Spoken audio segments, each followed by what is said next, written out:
اور ذاکرین اور ان کے مولوی حضرات اس باغ فدق کے قضیے کو ایک افسانوی رنگ دے کر اپنی طرف سے بہت ساری باتیں جھوٹی اس میں ملا کر نبی کریم صلی اللہ علیہ وآلہ وسلم کے بالعموم تمام صحابہ اور بالخصوص سیدنا ابو بکر صدیق اور حضرت عمر فاروق رضی اللہ تعالیٰ عنہما پر بہت زیادہ تبرہ اور طعن و تشنیع کرتے ہیں۔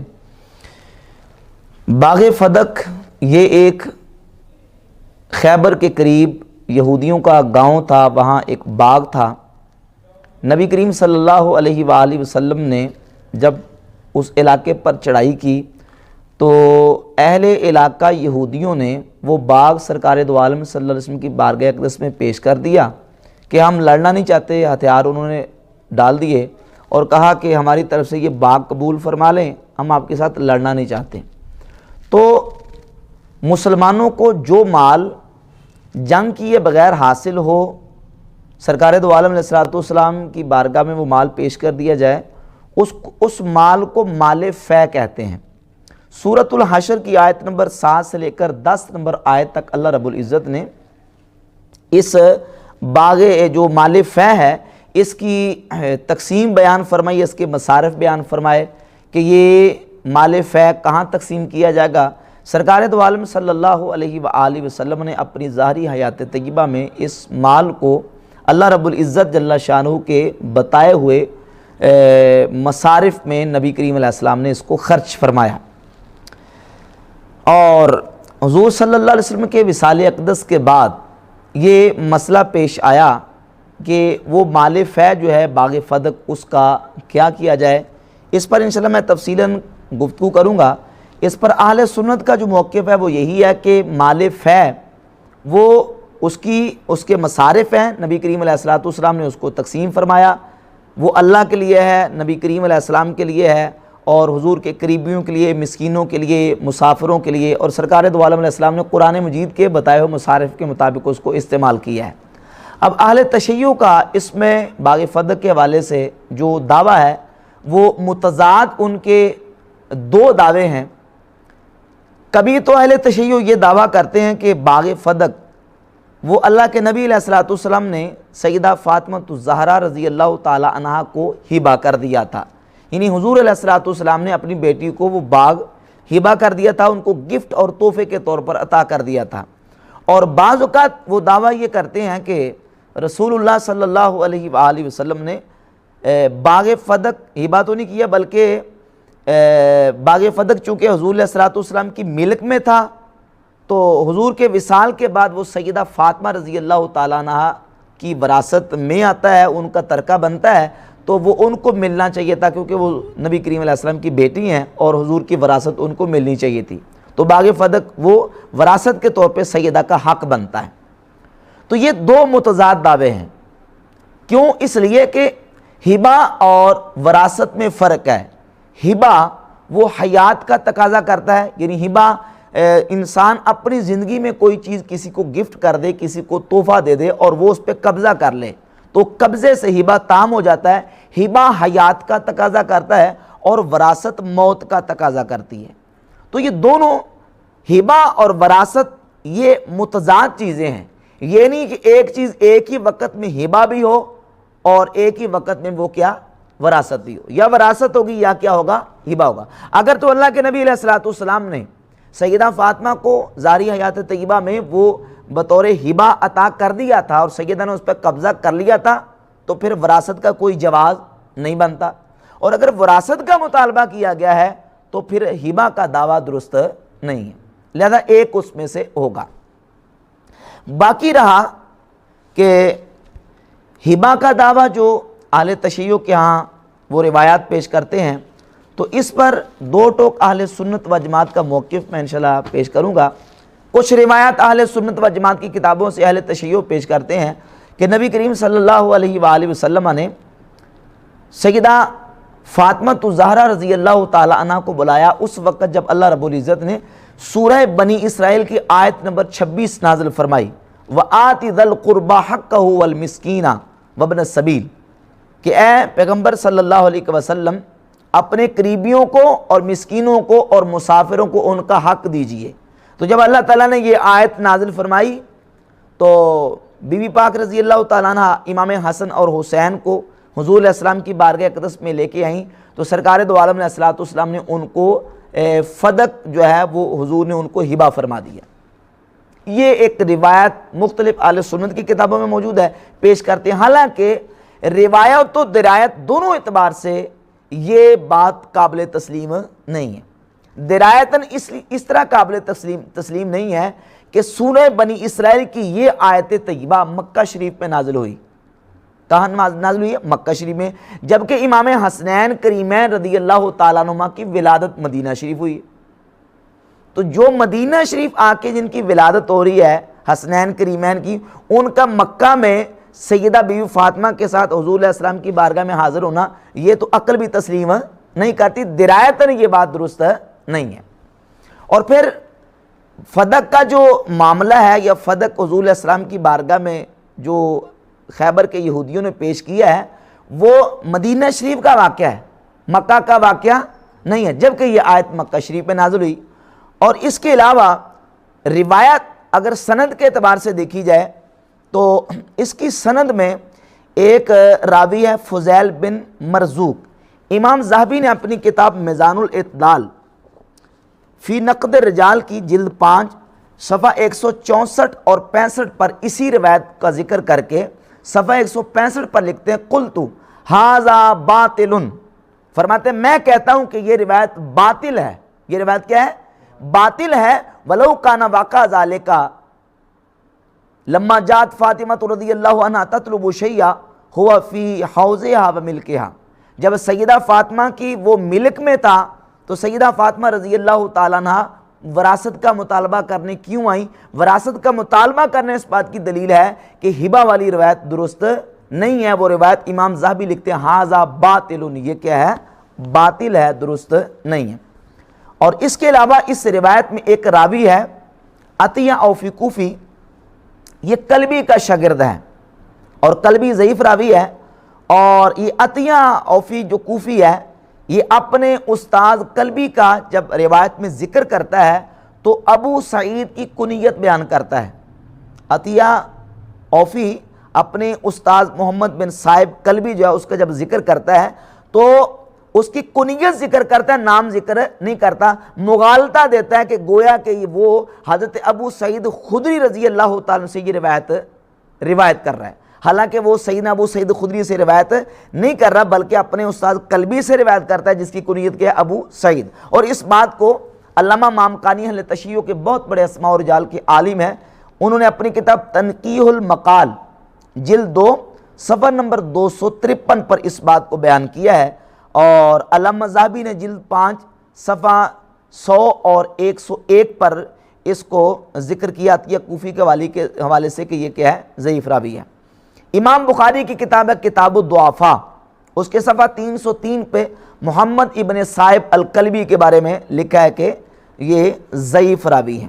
یہ ہمارے پاس کتاب ہے امام بدر الدین عینی کی عمدۃ القاری شرح صحیح بخاری جلد نمبر 15 صفحہ 28 پر اسی روایت کے حوالے سے امام عینی لکھتے ہیں قلت، کہتے ہیں میں کہتا ہوں ھذا لا اصل لہ ولا یثبت بہ روایۃ، کہتے ہیں اس روایت کی کوئی اصل نہیں ہے اور یہ روایت قطعاً ثابت نہیں ہے۔ تو اہل سنت کے معتبر محدثین نے اس روایت کو باطل قرار دیا کہ یہ روایت درست نہیں، ہبہ کی روایت بالکل کیا ہے جو ہے نا وہ درست نہیں ہے، کم از کم اس کا درجہ شدید ضعف کا، یہ روایت قابل تسلیم نہیں ہے۔ اب اہل تشیع کے بیان کے مطابق وہ کہتے ہیں یہ باغ فدق کا رقبہ اور ایریا اتنا زیادہ تھا، ان کی کتابیں اٹھا کے دیکھ لیں، وہ اتنا زیادہ اس کا رقبہ بیان کرتے ہیں کہ یقین جانے وہ لگتا ہے کہ پتہ نہیں کتنی بڑی وہ جاگیر تھی، اور وہ جاگیر رسول اللہ صلی اللہ علیہ وسلم نے اپنی بیٹی سیدہ فاطمہ کو ہبہ کر دی۔ اب دیکھیں کہ نبی کریم علیہ السلام نے اور تمام انبیاء علیہم الصلوات و تسلیمات زاہد ہوتے ہیں، دنیا سے بے رغبت ہوتے ہیں، اور سرکار دو عالم علیہ السلام کے زہد کا یہ مقام ہے کہ اللہ کے نبی علیہ السلام نے اپنی ذات کے لیے اور اپنی اہل بیت اطہار رضوان اللہ تعالی علیہم اجمعین کے لیے زہد کو قبول فرمایا ہے۔ اس میں ایک سند صحیح کے ساتھ یہ روایت ہے مسند امام احمد ابن حنبل میں، مسند احمد ابن حنبل کی جلد نمبر 1 صفحہ نمبر 493، حدیث کا نمبر ہے 2719۔ حضرت عبداللہ ابن عباس فرماتے ہیں ان النبی صلی اللہ علیہ وسلم التفت الی احد، حضور نے ایک دن جبل احد کی طرف التفات فرمایا، توجہ فرمائی حضور نے، اور فرمایا والذی نفس محمد بیدہ، اس ذات کی قسم جس کے دست قدرت میں محمد کی جان ہے صلی اللہ علیہ وسلم، ما یسرنی ان احدا یحول لآل محمد ذهبا، فرمایا کہ مجھے یہ بات پسند نہیں کہ، فرمایا کہ یہ جبل احد کو اہل بیت کے لیے سونا بنا دیا جائے، انفقہ فی سبیل اللہ، فرمایا کہ میں اس کو پسند کرتا ہوں، یہ مجھے پسند ہے کہ میں اس کو اللہ کی راہ میں خیرات کر دوں، اللہ کی راہ میں خرچ کر دوں۔ یعنی جبل احد اگر یہ پہاڑ پتھر کا سونا بن جائے میری اہل بیت کے لیے، تو مجھے پسند یہ ہے کہ میں اس پہاڑ، سونے کے پہاڑ کو اللہ کی راہ میں خیرات کر دوں، صدقہ کر دوں۔ اور حتیٰ کہ میرے پاس 2 دینار بچیں، الا دینارین، ان 2 دیناروں میں سے ایک اگر مجھ پر قرضہ ہو تو میں اس کا قرضہ دوں۔ عبداللہ بن عباس کہتے فماتا وما ترک دینارا ولا درہما ولا عبدا ولا ولیدتا، جب اللہ کے رسول علیہ الصلوۃ والسلام کا وصال اقدس ہوا تو نبی کریم علیہ الصلوۃ والسلام نے اپنے ترکے میں درم و دینار، کوئی غلام، کسی چیز کو سرکار دو عالم علیہ الصلوۃ والسلام نے وراثت کے طور پر نہیں چھوڑا۔ وَتَرَكَ دِرْعَهُ مَرْهُونَةً عِنْدَ يَهُودِيٍ عَلَى 30 صَاعٍ مِّن شَعِيرٍ، نبی کریم علیہ السلام نے ایک یہودی سے 30 صاع جو لیے تھے، ان جو کے بدلے میں اپنی زرہ نبی کریم علیہ الصلوۃ والسلام نے اس یہودی کو رہن رکھی تھی جب سرکار دو عالم علیہ الصلوۃ والسلام کا وصال اقدس ہوا۔ تو جو نبی اپنے لیے اور اپنی اہل بیت اطہار کے لیے اتنا زہد اختیار کریں، وہ اتنی بڑی پراپرٹی اور اتنا بڑا رقبہ اور اتنا بڑا ایریے پر مشتمل جو اتنا بڑا باغ ہے، وہ سیدہ بیوی فاطمہ کو ہبہ نہیں فرما سکتے۔ درایتاً بھی یہ بات سمجھ آتی ہے، اور وہ واقعہ سنی شیعہ دونوں کتابوں میں موجود ہے کہ جب مولا علی پاک رضی اللہ تعالیٰ عنہ نے سیدہ کائنات رضی اللہ تعالیٰ عنہ کو کہا کہ جائیں سرکار دو عالم علیہ الصلوۃ والسلام کی بارگاہ اقدس میں کچھ لونڈیاں اور غلام آئے ہیں، تو آپ چکی پیس کے آپ کے ہاتھوں پہ چھالے پڑ چکے ہیں، حضور کی بارگاہ اقدس میں جا کے عرض کریں سرکار آپ کو کوئی لونڈی عطا کر دیں۔ تو حضور کی بارگاہ اقدس میں سیدہ آتی ہیں تو نبی کریم علیہ الصلوۃ والسلام نے ان کو لونڈی نہیں دی، بلکہ حضور نے ان کو تسبیح عطا فرمائی کہ یہ تسبیح پڑھ لیا کرے، اللہ آپ کی تھکاوٹ کو دور فرما دے گا، جس کو تسبیح فاطمہ کہتے ہیں۔ تو حضور نے اپنی اہل بیت کے لیے زہد کو اختیار فرمایا۔ تو جو نبی اتنا زہد اور اتنا فقر اپنی امت کے لیے اختیار فرماتے ہیں، تو نبی کریم علیہ الصلوۃ والسلام اتنا بڑا ایریے پر مشتمل جو باغ ہے اتنے رقبے والا، وہ سیدہ کو ہبہ نہیں کر سکتے۔ یہ درایت میں بات درست نہیں ہے، روایت اور درایت دونوں اعتبار سے ہبہ کی روایات جو ہیں وہ درست اہل سنت کے ہاں درست نہیں ہے۔ رہا مسئلہ ہبہ کے بعد وراثت کا، ہاں تو ہم اس بات پر ایگری ہیں، متفق ہیں کہ سیدہ کائنات رضی اللہ تعالیٰ عنہ نے وراثت کا مطالبہ کیا ہے، وراثت کا مطالبہ کیا ہے۔ سنی شیعہ دونوں کی کتابوں میں یہ روایات موجود ہیں، انشاءاللہ اس پر میں تفصیلاً گفتگو کروں گا۔ سب سے پہلے اہل تشیع وراثت کے حوالے سے قرآن مجید میں موجود عمومی جو آیات ہیں وراثت کے متعلقہ، ان کو اپنی دلیل بنا کے پیش کرتے ہیں۔ توجہ سے سنیں، ان کو دلیل بنا کے پیش کرتے ہیں کہ دیکھیں قرآن مجید میں جہاں وراثت کے متعلق حکم آیا ہے تو وہ عمومی حکم ہے۔ مثال کے طور پر اللہ رب العزت نے سورۃ النساء کی آیت نمبر 11 میں ارشاد فرمایا یوصیکم اللہ فی اولادکم للذکر مثل حظ الانثیین، اللہ تمہیں حکم دیتا ہے تمہاری اولاد کے بارے میں کہ مرد کو عورت کے مقابلے میں دگنا، عورت کے مقابلے میں دگنا حصہ مرد کو دیا جائے، اللہ تمہیں حکم دیتا ہے۔ یہ وراثت کی آیت ہے۔ وَلِلنِّسَاءِ نَصِیبٌ مِّمَّا تَرَکَ الْوَالِدَانِ وَالْأَقْرَبُونَ، سورۃ النساء کی آیت نمبر 7 میں حکم ہے کہ عورتوں کے لیے حصہ ہے جو والدین اور قریبی چھوڑ جائیں، وہ عورتوں کے لیے ان کے لیے حصہ ہے۔ وَلِكُلٍّ جَعَلْنَا مَوَالِيَ مِمَّا تَرَكَ الْوَالِدَانِ وَالْأَقْرَبُونَ، سورۃ النساء کی آیت نمبر 33 ہے، اس میں بھی حکم ہے کہ ہر ایک کے لیے، ہر وارث کے لیے جو اس کے والدین اور قریبی چھوڑ جائیں ایک حصہ ہے۔ تو قرآن مجید کی یہ عمومی آیات جو ہیں وراثت کے متعلقہ، ان سے یہ ثابت ہوتا ہے کہ جس طرح جو مورث چھوڑ جاتے ہیں اپنا ترکہ تو باقی لوگ وارث بنتے ہیں، اسی طرح انبیاء علیہم الصلوات و تسلیمات کی ذوات گرامی قدر کے جو وارثین ہیں وہ بھی ان کے ترکے کے وارث بنیں گے، کہتے ہیں عمومی دلائل سے ثابت ہے۔ تو یہ بات یاد رکھیں کہ اس کے متعدد جوابات ہیں۔ ایک جواب تو یہ کہ ان آیات میں جو اللہ رب العزت نے حکم دیا ہے اس کا مخاطب کون ہے؟ یوصیکم اللہ فی اولادکم، کم ضمیر خطاب ہے، یہ خطاب کن کو ہے؟ ان کے مخاطب جو ہیں وہ مجمل ہے۔ مخاطب کون ہے؟ مخاطب مجمل ہے، اور اس اجمال کی وضاحت اور اس اجمال اور ابہام کو واضح کرنے کے لیے ہم احادیث کی طرف جب رجوع کرتے ہیں تو اہل سنت اور اہل تشیع کی جو معتبر کتابیں ہیں، بخاری شریف سے لے کر اہل تشیع کی اصول کافی اٹھائیں، امام جعفر صادق رضی اللہ تعالیٰ سے جو مروی اصول کافی کی پہلی جلد کے صفحہ 17 اور 18 پر روایت ہیں، ان روایات سے اس کا مخاطب جو ہے وہ متعین ہوتا ہے کہ مخاطب اس کا نبی کریم علیہ الصلوۃ والسلام نہیں ہے، بلکہ اس کا مخاطب نبی کریم علیہ الصلوۃ والسلام کی امت ہے، ڈائریکٹ حضور کے صحابہ ہیں۔ اس پہ انشاءاللہ میں مثالیں بھی قرآن کریم سے دوں گا کہ بہت سارے ایسے احکامات ہیں جن کے مخاطب نبی کریم علیہ الصلوۃ والسلام کی ذات گرامی قدر نہیں بلکہ حضور کے صحابہ ہیں۔ مثال کے طور پر اللہ رب العزت نے قرآن مجید میں حکم دیا فَانْكِحُوا مَا طَابَ لَكُم مِّنَ النِّسَاءِ مَثْنَىٰ وَثُلَاثَ وَرُبَاعَ، بس تم نکاح کرو جو عورتیں تمہیں پسند ہیں، 2 3 اور 4 2 اور 3 اور 4۔ اب فَانْكِحُوا میں جو حکم ہے اس کے مخاطب کون ہے؟ اس کا مخاطب نبی کریم علیہ السلام کی ذات نہیں، کیونکہ حضور علیہ الصلوۃ والسلام کے لیے یہ قید نہیں ہے کہ سرکار صرف 4 شادیاں کریں، بلکہ اس کے مخاطب کون ہے؟ نبی کریم علیہ السلام کی امت مخاطب ہے۔ تو جس طرح اس آیت میں حضور مراد نہیں ہے یا حضور صلی اللہ علیہ وسلم مخاطب نہیں ہے بلکہ صحابہ مخاطب ہیں، تو جو وراثت کی عمومی آیات ہیں ان آیات میں بھی نبی کریم علیہ السلام کی امت مخاطب ہے، نبی کریم علیہ السلام مخاطب نہیں ہے۔ اور پھر اس کے علاوہ ان آیات میں اہل سنت اور شیعہ دونوں قائل ہیں کہ یہ جو عمومی آیات ہیں ان میں تخصیص موجود ہیں۔ ایک وہ عموم ہوتا ہے کہ لم یخص عنہ البعض، یہ ایک علمی اصطلاح اصول فقہ کے حوالے سے، ایک وہ عام ہے کہ لم یخص عنہ البعض جس میں سے بعض کو خاص نہیں کیا گیا، اور ایک وہ عام ہوتا ہے کہ خص عنہ البعض جس میں سے بعض چیزوں کو خاص کر لیا گیا ہے۔ اگر ان آیات وراثت کو اپنے عموم پر رکھا جائے تو اس کا مطلب یہ ہے کہ جو بھی مرنے والے کا وارث موجود ہوگا اس کی اولاد میں سے، اس کے قریبیوں میں سے، اس کو ترکہ ملے گا۔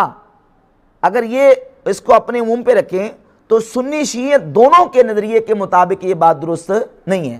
سنی بھی قائل ہیں، شیعہ بھی قائل ہیں کہ اس عموم میں سے بعض جو وارث ہیں وہ خاص ہیں۔ مثال کے طور پر فروع کافی میں موجود ہے لا میراث للقاتل، اگر کوئی وارث اپنے مورث کو قتل کر دیتا ہے تو وہ قاتل اپنے مورث کا ترکہ نہیں پائے گا، وراثت نہیں ملے گی، جبکہ قرآن میں حکم عام ہے۔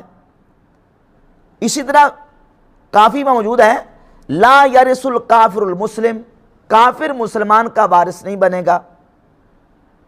اور اس کے علاوہ دیگر دلائل جو ہیں اس بات پر شاہد ہیں کہ یہ وہ عام ہے خص عنہ البعض کہ جس عام میں سے بعض افراد کو خاص کر لیا گیا ہے۔ جب عام میں سے بعض افراد کو خاص کر لیا جائے تو مزید اس میں تخصیص کرنے کے لیے اب خبر متواتر ہونا ضروری نہیں ہے، بلکہ اصول کی روشنی میں شیعہ سنی اصولوں کے مطابق اگر خبر واحد بھی آ جائے تو پھر بھی ایسے عام سے بعض افراد کو خاص کیا جا سکتا ہے، بعض افراد کو خاص کیا جا سکتا ہے۔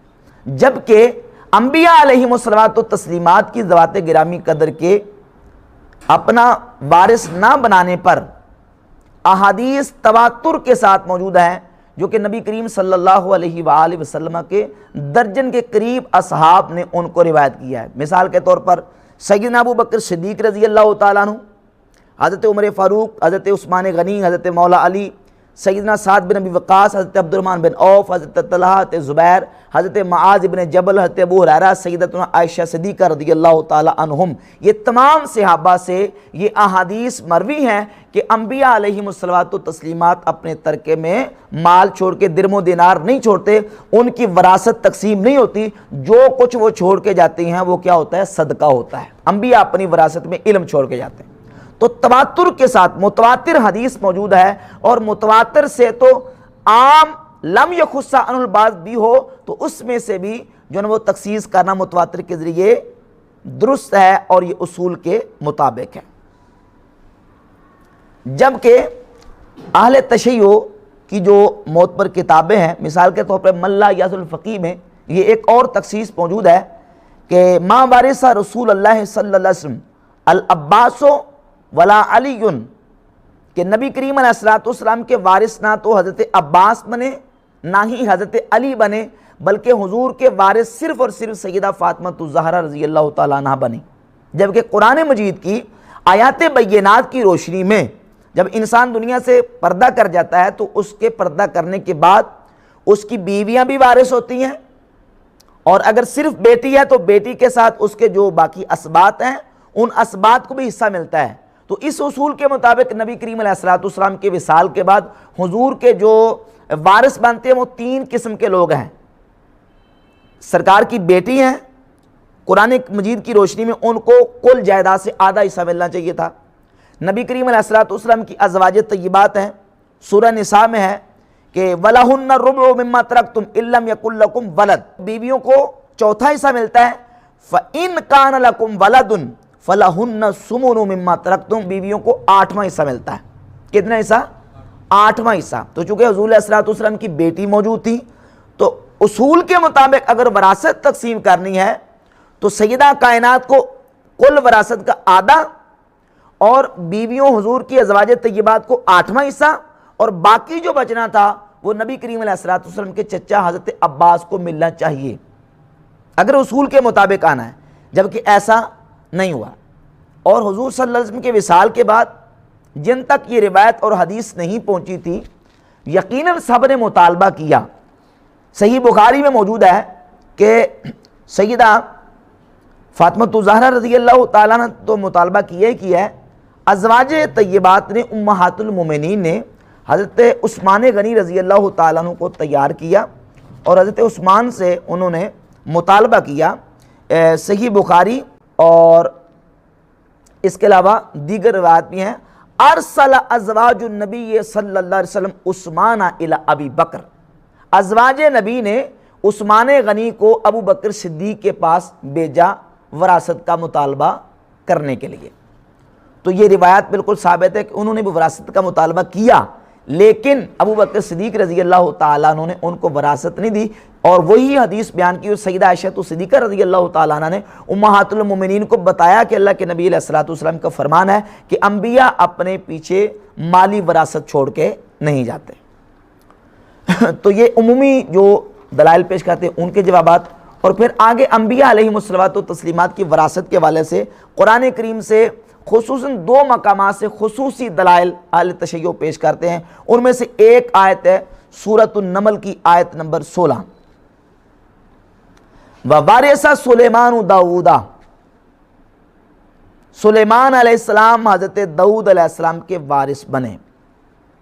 کہتے ہیں، آپ کہتے ہیں انبیاء کی وراثت نہیں ہوتی، قرآن کہتا ہے کہ حضرت سلیمان علیہ السلام داؤد علیہ السلام کے وارث بنے۔ تو یہاں جواب سمجھیں، انشاءاللہ بڑی آسان طریقے سے سمجھاؤں گا کہ وراثت کی 2 قسمیں ہیں، وراثت مالی اور وراثت علمی۔ ہمارا یہ موقف ہے کہ انبیاء علیہم الصلوات والتسلیمات اپنے بعد وراثت علمی چھوڑ کے جاتے ہیں، اور ان کی امت ان کی علمی وارث بنتی ہے۔ انبیاء علیہم الصلوات والتسلیمات کا ترکہ تقسیم نہیں ہوتا، اور وراثت مالی نبی کی نہیں ہوتی، وراثت مالی نہیں ہوتی۔ اب سوال یہ ہے کہ اس آیت میں جس وراثت کا ذکر ہے وہ وراثت مالی ہے یا وراثت علمی ہے؟ تو اہل تشیع کے پاس اس آیت میں وراثت مالی ہونے پر کوئی دلیل موجود نہیں ہے، جبکہ دلائل اس پر موجود ہیں کہ یہ وراثت مالی نہیں تھی، یہ وراثت علمی تھی۔ اسی آیت کا اگلا حصہ بیان کرتا ہے کہ فرمایا یا ایھا الناس علمنا منطق الطیر، سلیمان علیہ السلام نے کہا اے لوگو علمنا منطق الطیر، ہمیں پرندوں کی بولیاں سکھائی گئی ہیں، پرندوں کی بولیوں کا علم دیا گیا ہے۔ تو ساتھ ہی متصل وراثت کے علم کا ذکر کرنا اس بات کا بین ثبوت ہے کہ یہاں وراثت مالی مقصود اور مراد نہیں ہے بلکہ وراثت علمی مراد ہے۔ ایک تو یہ، اور اس کے ساتھ دوسری دلیل یہ، دوسرا قرینہ یہ ہے کہ حضرت سیدنا داؤد علیہ السلام کے جب کتب تفاسیر اٹھا کے دیکھتے ہیں تو شیعہ سنی دونوں کی کتب تفاسیر میں لکھا ہے کہ سیدنا داؤد علیہ السلام کا صرف ایک بیٹا نہیں تھا، بلکہ شیعہ سنی کتابوں میں لکھا ہے کہ ان کے 19 بیٹے تھے۔ کتنے بیٹے تھے؟ اور بعد تو 100 تک لکھا کہ 100 تک بیٹے تھے ان کے۔ تو ظاہر ہے کہ جب وراثت تقسیم ہوتی ہے تو پھر یہ نہیں ہوتا کہ صرف ایک بیٹے کو وراثت دی جاتی ہے، بلکہ وراثت اگر مالی تقسیم ہوتی تو وہ 19 کے 19 بیٹوں کو وراثت ملنی چاہیے تھی، جبکہ ایسا قرآن نے ذکر نہیں کیا، بلکہ فرمایا ووارث سلیمان داؤدا، صرف سلیمان علیہ السلام حضرت داؤد کے وارث بنے۔ معلوم ہوا کہ وراثت مالی نہیں ہے بلکہ وراثت نبوت اور وراثت علمی ہے، وراثت نبوت اور وراثت علمی ہے۔ اچھا، پھر اگر یہ کہیں کہ وراثت مالی تھی تو یہ بات درایتاً بھی درست نہیں ہے، اس لیے کہ یہ بات تو کنفرم ہے شیعہ سنی عقیدے کے مطابق کہ بیٹے اپنے باپ کے وارث بنتے ہیں۔ جب ساری دنیا کے بیٹے اپنے والدین کے، اپنے باپ کے وارث بنتے ہیں تو قرآن نے سلیمان علیہ السلام کا تخصیص کے ساتھ ذکر کیوں کیا؟ سمجھ آ رہی بات؟ تو قرآن کا تخصیص کے ساتھ سلیمان علیہ السلام کا ذکر کرنا، جب یہ بات کنفرم ہے کہ بیٹا اپنے باپ کا وارث بنتا ہے، ہر بیٹا اپنے باپ کا وارث بنتا ہے، تو پھر سلیمان علیہ السلام کا خصوصیت کے ساتھ ذکر کیوں کیا گیا؟ خصوصیت کے ساتھ ذکر کرنے اس بات کی دلیل ہے کہ جو سلیمان علیہ السلام وارث بنے جس چیز کے، وہ عام وراثت نہیں ہے بلکہ وہ وراثت خاصہ ہے، اور وہ وراثت علمی اور نبوت کی وراثت ہے، وہ مالی وراثت نہیں۔ جب کوئی بادشاہ اپنے تخت سلطنت پہ بیٹھتا ہے تو اس کے پاس 2 طرح کا مال ہوتا ہے، ایک مملوکہ خاص ہوتا ہے اور ایک مملوکہ حکومت ہوتا ہے۔ داؤد علیہ السلام بادشاہ تھے، اللہ کے نبی تھے، حکومت بھی چلائی انہوں نے، ان کے پاس 2 طرح کا مال تھا، ایک مملوکہ خاص۔ مملوکہ خاص کون تھا؟ کہ جو وہ زیرہ بنا کے کمائی کرتے تھے، اسی سے اپنی وہ زندگی کے گزر اوقات اسی سے وہ کرتے تھے اور اسی سے گزر بسر کرتے تھے، زیرہ بنا کے۔ جو بادشاہ ہونے کے باوجود حضرت داؤد علیہ السلام زیرہ بناتے تھے اور زیرہ بنا کے بیچتے، اور اس سے جو ان کو روزی ملتی تھی اس سے اپنی گزر اوقات چلاتے تھے۔ یہ ان کا مملوکہ خاص تھا۔ اور ایک تھا مملوکہ حکومت، یعنی جو حکومت ان کے پاس تھی، ملک کا جو مال اور ملک کا جو ان کے پاس سرمایہ تھا وہ مملوکہ حکومت ہوتا ہے۔ اور یہ اصول ہے کہ دنیا میں جو بھی بادشاہ کے پاس ہوتا ہے حکومت کا پیسہ، اس کے وصال کے بعد، دنیا سے جانے کے بعد، وہ حکومت کا پیسہ جو ہے وہ بچوں میں تقسیم، وہ وراثت بچوں میں تقسیم نہیں ہوتی۔ سلیمان علیہ السلام کو جو داؤد علیہ السلام سے وراثت ملی ہے، اگر آپ یہ کہیں کہ مال کی وراثت تھی تو وہ مال کی وراثت نہیں تھی، کیونکہ بادشاہ کے پاس جو مملوکہ حکومت ہوتا ہے وہ اس کی اپنی ملک میں نہیں ہوتا بلکہ وہ حکومت اور ملک کا پیسہ ہوتا ہے، وہ تقسیم نہیں ہوتا۔ تو لازمی جو سلیمان علیہ السلام کو وراثت ملی ہے وہ وراثت علمی تھی، وہ وراثت مالی نہیں تھی۔ اس کے علاوہ قرآن مجید میں وراثت جو ہے وہ 2 طرح کی بیان کی گئی ہے۔ وراثت قبضے کے معنی میں اور حکومت کے معنی میں بھی کلمہ استعمال ہو قرآن مجید میں، جس طرح قرآن مجید میں للہ میراث السماوات والارض، اللہ کے لیے آسمانوں اور زمین کی میراث۔ اب یہاں میراث سے مراد وہ تو نہیں جو ترکہ کو چھوڑ کے جاتا ہے، یہاں میراث سے مراد کیا ہے؟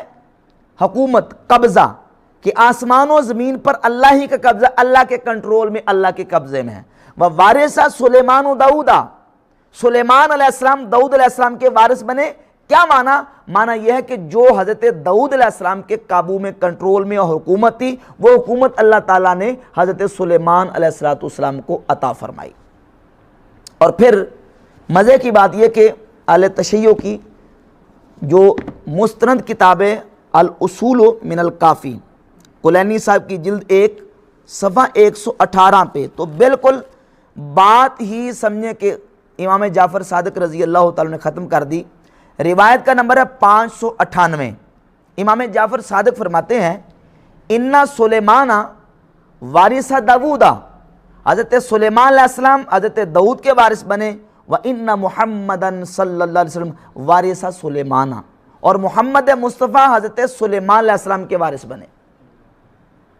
وَإِنَّ وَرِثْنَا مُحَمَّدًا، اور ہم محمد مصطفیٰ کے وارث بنے۔ وَإِنَّ عِنْدَنَا عِلْمَ التَّوْرَاةِ وَالْإِنْجِيلِ وَالزَّبُورِ وَالطِّبْيَانَ مَا فِي الْأَلْوَاحِ، ہمارے پاس تورات، زبور، انجیل کا علم ہے۔ یعنی حضرت امام جعفر صادق نے تو بالکل بات ہی ختم کر دی کہ حضرت سلیمان داؤد علیہ السلام کے وارث بنے اور نبی کریم صلی اللہ علیہ وسلم حضرت سلیمان کے وارث بنے۔ اب بتائیں اہل تشیع اس بات کو واضح کریں کہ حضور نبی کریم علیہ السلام نے سلیمان علیہ السلام کی جو وراثت پائی ہے، حضور حضرت سلیمان علیہ السلام کے جو وارث بنے ہیں، وہ وراثت مالی تھی یا وراثت علمی تھی؟ حضرت سلیمان سے حضور کو کون سا رقبہ اور نبی کریم علیہ السلام نے کون سی مالی وراثت پائی ہے؟ کون سی جائیدادیں اور کون سا مال و دولت نبی کریم علیہ السلام کو وراثت میں ملا ہے؟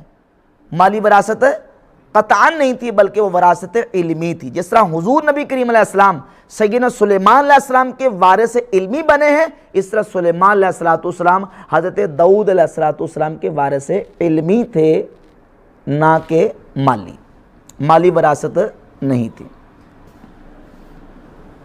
اور اس کے ساتھ یہ کتاب ہے تفسیر فرات الکوفی، اہل تشیع کی یہ تفسیر کی مختصر سی کتاب ہے۔ اس کے صفحہ نمبر 82 پہ لکھا ہے، صفحہ 82 ہے، اور یہ مطبع الحیدریہ بن نجف الاشرف، فرات بن ابراہیم بن فرات الکوفی، احد علماء الحدیث فی القرن الثالث، یہ 30ویں صدی کے ان کے عالم ہیں۔ انہوں نے اس روایت کو ذکر کیا ہے کہ سرکار دو عالم صلی اللہ علیہ وسلم نے حضرت مولا علی سے فرمایا انت اخی و وارثی، اے علی تو میرا بھائی اور تو میرا وارث ہے۔ والذی قال والذی، عرض کی یا رسول اللہ کیا میں آپ کا وارث بنوں گا؟ فرمایا ہاں۔ ما ورثت الانبیاء من قبلی، فرمایا مجھ سے پہلے انبیاء وارث نہیں بنے۔ عرض کی کہ یا رسول اللہ وما ورثت الانبیاء من قبل کا، تو پھر کس چیز کے وارث بنے نبی؟ تو قال کتاب ربہم وسنت نبیہم، نبی جب کسی نبی کا وارث بنتا تھا تو وہ اللہ کی کتاب اور اپنے نبی کی سنت کا وارث بنتا تھا۔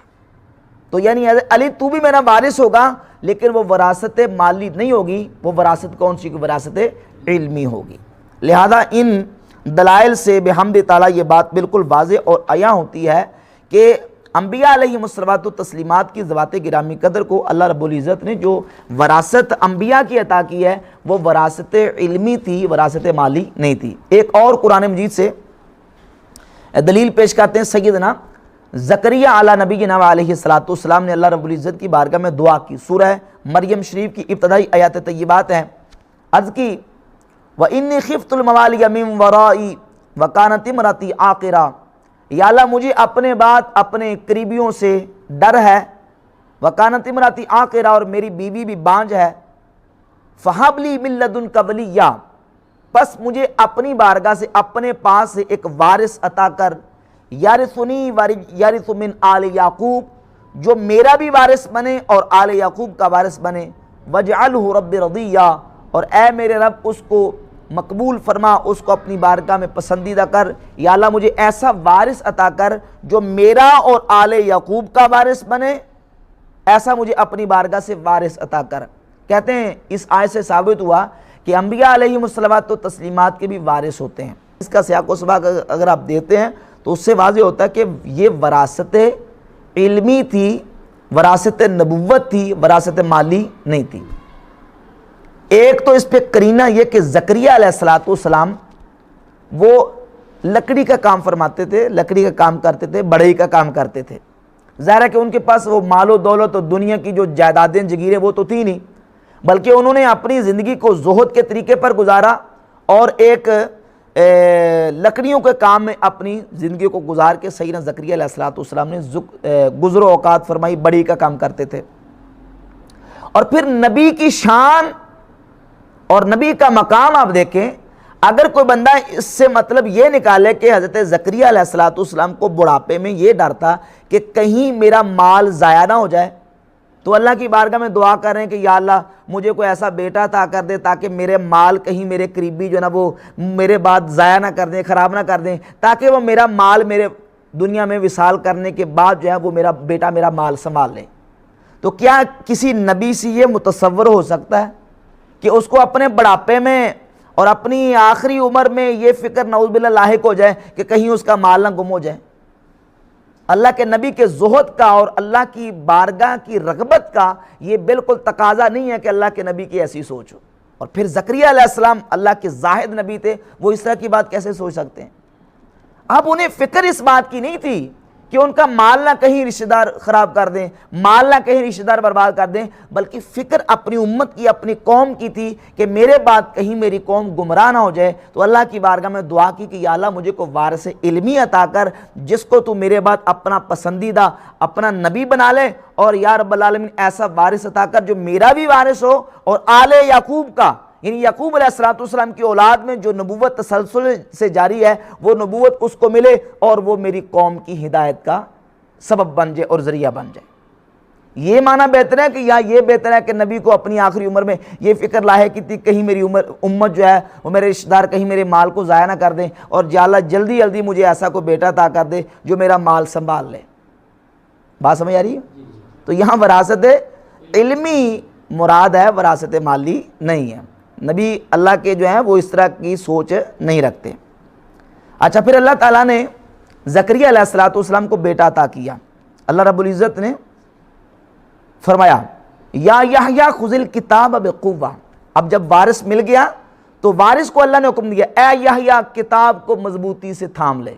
یہ نہیں کہا کہ وارث آ گیا یا یحییٰ خذ المال بقوہ، کیا یہ مال کو مضبوطی سے پکڑ لے، اب ہاتھ سے نہیں جانے دینا کیونکہ مال کا تو ڈر تھا، نہیں، فرمایا یا یحییٰ خذ الکتاب بقوہ، اے یحییٰ اس کتاب کو مضبوطی سے پکڑ لے، وآتیناہ الحکم صبیہ، اور ہم نے ان کو بچپن میں نبوت عطا فرمائی۔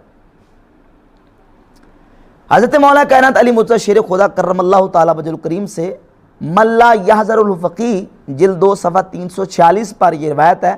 آپ اپنے بیٹے کو وصیت فرماتے ہیں کہ فقہ سیکھو، دین کی فقہ سیکھو، فَإِنَّ الْفُقَهَا وَرَثَةُ الْأَنْبِيَاءِ، کیونکہ فقہا انبیاء کے وارث ہوتے ہیں۔ ان الانبیاء لم یورثوا دینارا ولا درہما، نبی اپنی وراثت میں درم و دینار نہیں چھوڑتے، ولکنہم ورثوا العلم، بلکہ وہ اپنی وراثت میں علم چھوڑ کے جاتے ہیں۔ فمن اخذہ اخذ بحظ وافر، جس نے علم وافر پا لیا اس نے نبیوں کی میراث وافر طریقے سے پا لی ہے۔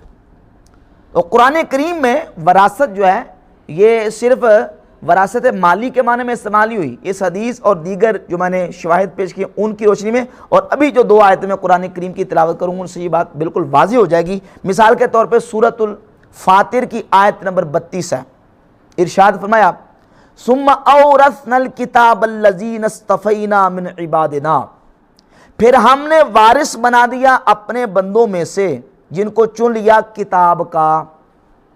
اورثنا الکتاب، اورثنا الکتاب، کتاب کا وارث بنا دیا۔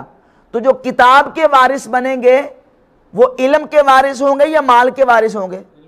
وہ علم کے وارث ہوں گے۔ تو ان 2 واقعات کو جو پیش کیا جاتا ہے ان سے وراثت علمی مراد ہے، وراثت مالی مراد نہیں ہے۔ یہ تو تھے ان کے دلائل جو عمومی آیات وراثت سے اور یہ جو خصوصی 2 واقعات ان سے پیش کرتے ہیں، بحمد تعالیٰ میں نے ان کو بالکل واضح طور پر بیان کر دیا ہے۔ اب مسئلہ باغ فدق کے حوالے سے جو قضیہ فدق ہے، صحیح بخاری اور دیگر کتب احادیث اہل سنت کی ان میں جو واقعہ موجود ہے، اصل میں جو باغ فدق کا واقعہ ہماری متعدد کتب احادیث میں موجود ہے، یہ روایت بالمعنی کے طریق پر موجود ہے۔ روایت باللفظ اور روایت بالمعنی کا مختصر میں تھوڑا سا اس پہ تبصرہ کر دیتا ہوں۔ روایت باللفظ کا مطلب یہ ہوتا ہے کہ جب راوی یا محدث حدیث کو بیان کرتا ہے، واقعے کو بیان کرتا ہے، تو سیم جن الفاظ کے ساتھ نبی کریم علیہ السلام کے صحابی نے روایت کی ہے، انہی الفاظ کے ساتھ آگے واقعے کو نقل کر دیا جاتا ہے۔ اس کو کہتے ہیں روایت باللفظ، روایت باللفظ۔ اور ایک ہوتا ہے روایت بالمعنی، کہ صحابی نے ایک واقعہ بیان کیا، اب آگے راویوں نے اس واقعے کو بیان کرتے وقت جو اپنے ذہن سے اس کا مضمون سمجھا، اس کو اپنے لفظوں میں اس کو بیان کر دیا۔ تو کسی نے الفاظ کے بیان کرنے میں کچھ بیان کر دیا، کسی نے کچھ الفاظ کے ساتھ بیان کر دیا، مضمون تقریباً ایک جیسا ہوتا ہے۔ بعض اوقات یہ ہوتا ہے کہ اس کے مضمون میں تھوڑی سی تبدیلی آ جاتی ہے۔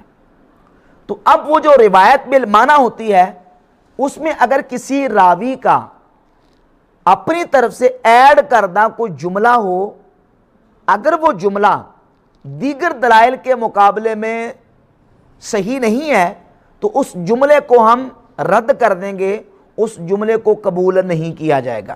یہ ہمارا اصول کی روشنی میں الحمدللہ احادیث اور روایت کے بارے میں ہمارا موقف ہے۔ قضیہ فدق کے حوالے سے جو روایات، کم از کم جو آپ صحیح بخاری کو دیکھ لیں، 5 سے 6 مقامات پر باغ فدق کا جو واقعہ اور سیدہ رضی اللہ تعالیٰ کا ابو بکر صدیق رضی اللہ تعالیٰ سے مطالبہ کرنے کا جو ذکر ہے وہ ملتا ہے۔ تو اب یہاں سوال یہ پیدا ہوتا ہے کہ ذاکرین کا گڑھا ہوا جو افسانہ ہے اس کی حقیقت کتنی ہے؟ ذاکرین اس کو افسانوی رنگ میں اس طرح پیش کرتے ہیں کہ بی بی فاطمہ رضی اللہ تعالیٰ عنہا اپنی وراثت کا مطالبہ کرنے کے لیے خلیفہ کے دربار میں گئیں، 3 گھنٹے کھڑی رہیں اور 30-40 خواتین کے جرمٹ میں دربار میں گئیں، اور 3 گھنٹے، کوئی 2 گھنٹے، کوئی 3 گھنٹے، کیونکہ اپنی طرف سے فرضی ڈھکونسلے انہوں نے بنانے ہوتے ہیں، تو کوئی ذاکر کچھ کہتا ہے، کچھ کہتا ہے، اپنی طرف سے بالکل من گڑت اور جھوٹی باتیں، وہ کھڑی رہیں اور ان کو ان کا حق نہیں دیا گیا۔ پہلے تو یہ بات یاد رکھے، کون سا دربار اور کون سی بلڈنگ اور کون سی عمارت ہے جس میں ابو بکر صدیق فیصلہ کرنے کے لیے بیٹھا کرتے تھے؟ نبی کریم صلی اللہ علیہ وسلم کے وصال اقدس کے چند ہی دن تو بعد یہ واقعہ پیش آیا، اور ابو بکر صدیق رضی اللہ تعالیٰ نے اپنے 2.5 سالہ دور خلافت میں سارے امت کے مسئلے اور جو معاملات ہیں ان کو حل کرنے کے لیے مسجد نبی شریف میں ہی بیٹھے ہیں، اور مسجد نبی شریف میں بیٹھ کے فیصلہ فرمایا۔ اور سیدہ پاک رضی اللہ تعالیٰ عنہ کی جو حجرہ کی دیوار ہے وہ مسجد شریف کے بالکل متصل ہے۔ اچھا، تو اس سلسلے میں اب ہم نے یہ دیکھنا ہے کہ یہ جو ایک افسانوی رنگ دیا گیا ہے اس قضیے کو، اس کی حقیقت کیا ہے؟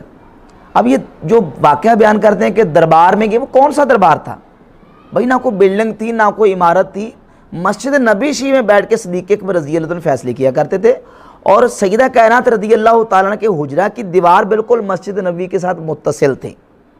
اس میں یہ جو ایک رنگ پیش کیا گیا ہے، رنگ بھرنے کے لیے، لوگوں کو رلانے کے لیے، اور اپنا جو ایک مقدمہ ہے وہ مضبوط کرنے کے لیے اس طرح کا ایک افسانہ گڑھا گیا، اس کا حقیقت سے کوئی تعلق نہیں ہے۔ اور پھر اس سلسلے میں میں نے عرض کر دیا کہ روایت بالمعنی ہے۔ اب یہ سوال ہے کہ سیدہ کائنات رضی اللہ تعالیٰ عنہ خود گئی ہیں یا کہ انہوں نے مطالبہ کرنے کے لیے کسی کو بھیجا ہے؟ تو دور نہیں، صرف صحیح بخاری ہی کو دیکھ لیں، صحیح بخاری میں یہ جو واقعہ ہے 2 طرح سے موجود ہے، خود گئی یا انہوں نے کسی کو بھیجا۔ صحیح بخاری کی حدیث نمبر 6725 میں ہے، ان فاطمہ والعباس اتیا، حضرت فاطمہ اور عباس دونوں آئے، نمبر 1۔ دوسری حدیث 3711 میں ہے کہ ان فاطمہ ارسلت الی ابی بکر، سیدہ فاطمہ نے ابو بکر صدیق کے پاس کسی کو بھیجا، کسی کو خود گئی، اور دوسری روایت میں کیا ہے؟ کسی کو بھیجا۔ اب اس کو بھی ساتھ رکھنے اور ساتھ وہ روایت ملا لیں، صحیح بخاری کی حدیث نمبر 4240 جس میں ہے کہ ارسل ازواج النبی صلی اللہ علیہ وسلم عثمان الی ابی بکر، ازواج نبی نے عثمان غنی کو ابو بکر صدیق کے پاس بھیجا۔ سمجھ رہی بات کی؟ تو اب ان تمام روایات کو اور سیدہ کائنات رضی اللہ عنہ کی عفت، عزت، عصمت اور آپ کے حیا کو سامنے رکھتے ہوئے آپ کی شخصیت اور ذات کا تقاضا یہ ہے کہ دنیا کے مال کے لیے سیدہ کائنات جس طرح ازواج نبی ابو بکر صدیق کے پاس خود نہیں گئیں بلکہ عثمان غنی کو تیار کیا، اسی طرح صحیح بخاری کی اس روایت کے مطابق ارسلت فاطمہ تو الی ابی بکر، حضرت فاطمہ نے ابو بکر صدیق کے پاس کسی کو بھیجا۔ یہی روایت جو نا وہ درست ہے اور یہی کلمات درست ہیں کہ سیدہ خود نہیں گئیں بلکہ مطالبے کے لیے کسی کو بھیجا ہے۔ دونوں روایت، دونوں لفظ موجود ہیں۔ بعض یہ ہوتا ہے کہ کسی جگہ پہ لفظ اپنے حقیقی معنی میں استعمال ہوتا ہے اور کسی جگہ پہ مجازی معنی میں، جب قرینہ موجود ہو تو وہاں مجازی معنی مراد لیا جا سکتا ہے۔ بن الامیر المدینہ تھا، بن الامیر المدینہ تھا، امیر نے، بادشاہ وقت نے شہر بنایا، شہر تعمیر کیا۔ اب شہر تعمیر کرنے کا یہاں حقیقی معنی ہے کہ مجازی ہے؟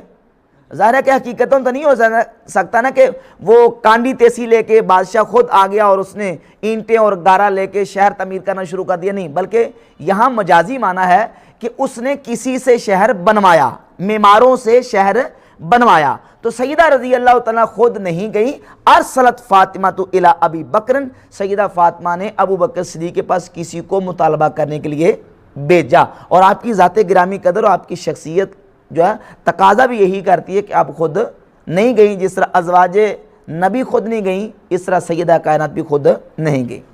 اور انہوں نے پھر مطالبہ کیا کہ نبی کریم صلی اللہ علیہ وسلم کی وراثت سے مجھے دیا جائے، اور ابو بکر صدیق رضی اللہ تعالی عنہ نے ان کے سامنے یہ عذر پیش کیا کہ میں آپ کو یہ باغ نہیں دے سکتا، اس لیے کہ رسول اللہ صلی اللہ علیہ وسلم کا فرمان ہے لا نورث ما ترکنا صدقۃ، فرمایا کہ ہم انبیاء کا گروہ، ہم کسی کو اپنا وارث نہیں بناتے، وارث نہیں بنائے جاتے، جو ہم چھوڑ کے جاتے ہیں صدقۃ، وہ کیا ہوتا ہے؟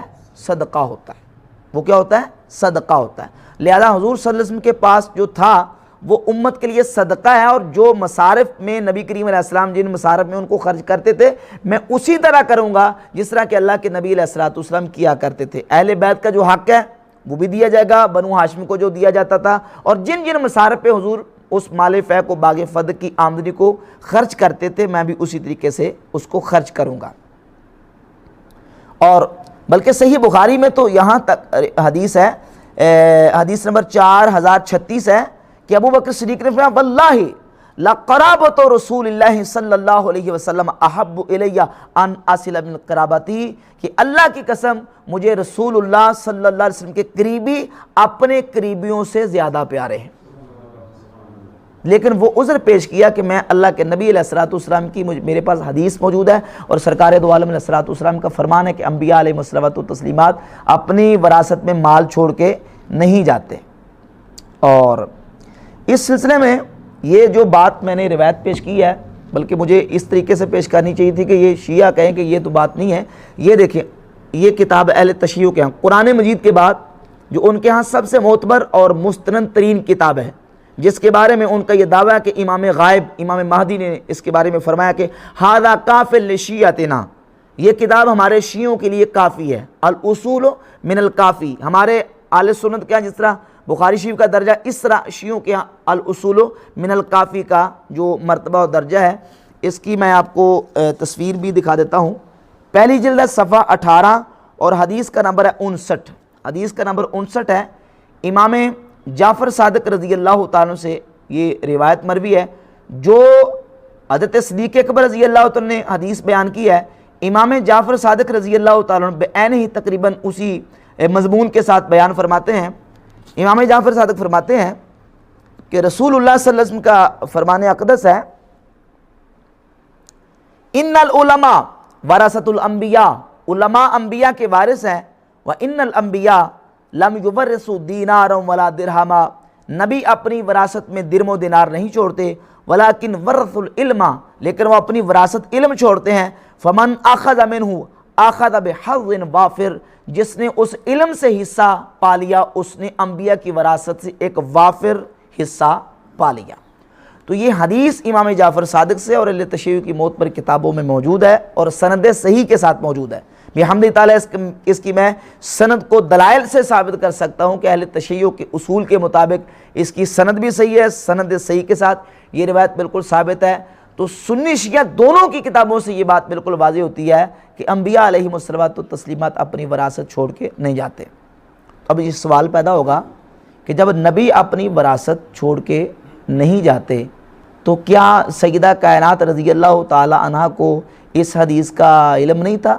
اب وہ بڑا شیعہ ایک لوگوں کو بڑکا کے بات کریں گے. تو یاد رکھیں یہ کوئی ایسی بات نہیں ہے کہ کوئی حدیث کسی صحابی کے یا اہل بیت اطہار میں سے کسی فرد کے علم میں نہ ہو یا ذہن میں نہ ہو یا اس کی طرف توجہ نہ ہو. اور اس کی دلیل سند صحیح کے ساتھ یہ روایت موجود ہے کہ سیدہ کائنات رضی اللہ تعالی عنہا نے احمد بن حنبل جلد نمبر 1 حدیث کا نمبر میرے پاس ہے حدیث نمبر 15. جب سیدہ کائنات رضی اللہ تعالیٰ عنہ نے مطالبہ کیا، ابو طفیل صحابی کہتے ہیں لما قبض رسول اللہ صلی اللہ علیہ وسلم، جب حضور کا وصال اقدس ہوا، ارسلت فاطمہ الی ابی بکر، حضرت سیدہ فاطمہ نے کسی کو ابو بکر صدیق کے پاس بھیجا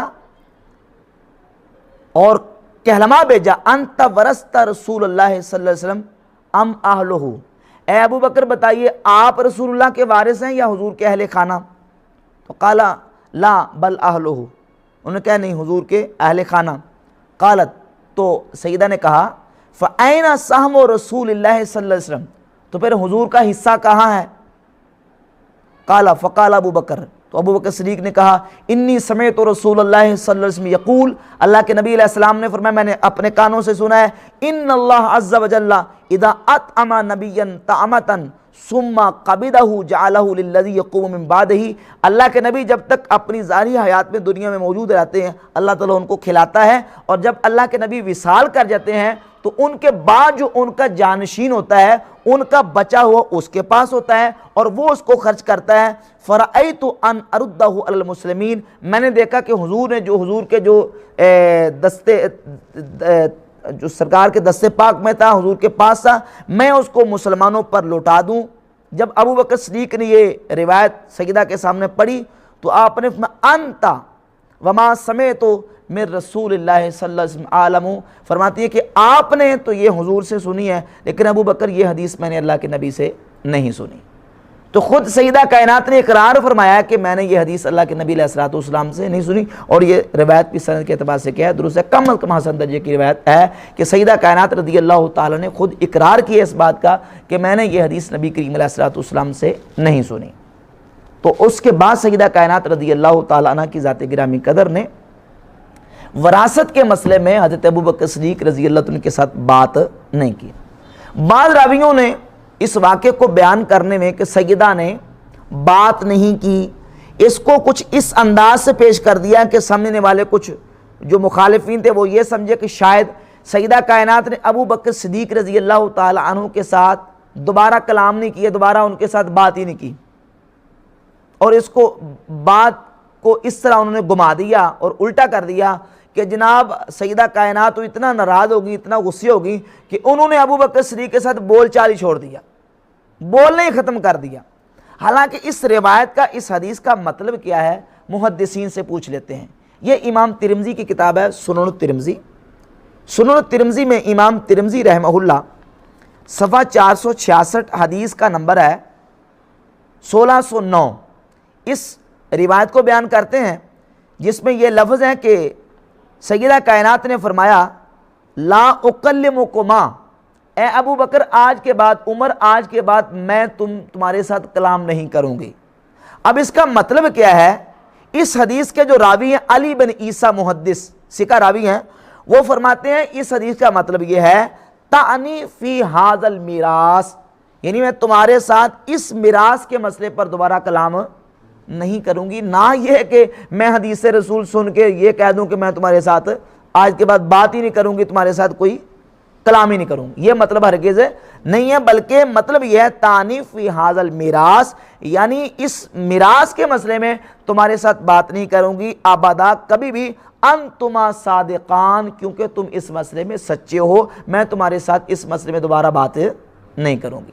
اور امام عمر ابن شبہ رحمہ اللہ نے بھی اس بات کو بیان کیا ہے. حافظ ابن اسقلانی نے جلد 6 صفحہ 151 پر فتح الباری میں اس کو ذکر کیا ہے کہ سیدہ نے فرمایا کہ اس مال کے بارے میں میں تمہارے ساتھ دوبارہ اس مسئلے میں کلام نہیں کروں گی.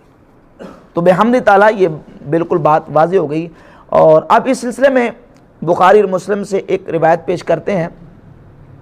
کہ سیدہ کائنات رضی اللہ تعالیٰ عنہ اس مسئلے کے بعد ابو بکر صدیق سے ناراض ہو گئیں، اور ناراض ہونے کے بعد انہوں نے ان کے ساتھ کلام کرنا چھوڑ دیا۔